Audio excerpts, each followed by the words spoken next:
Hey, so to be honest, at first I didn't really want to like leave this review because who wants to really put their face out there, right? Like with the fact that like, their teeth have been broken over time.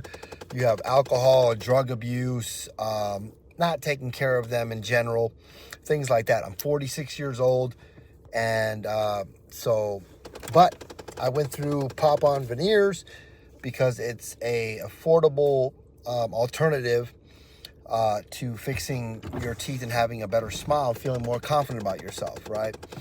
And so I tried it out, and here you go. It does make me feel a lot more confident. Um, uh, they fit fantastic, and like I would just tell everybody, just go ahead and do it. But here you go. I've been wearing them now for a few weeks, but you put them right in.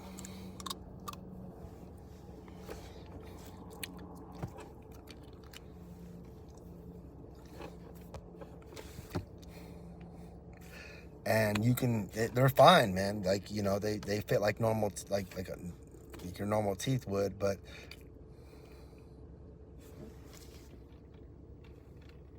and they look great, man. So like they make you feel better. And anyway, I think they're great.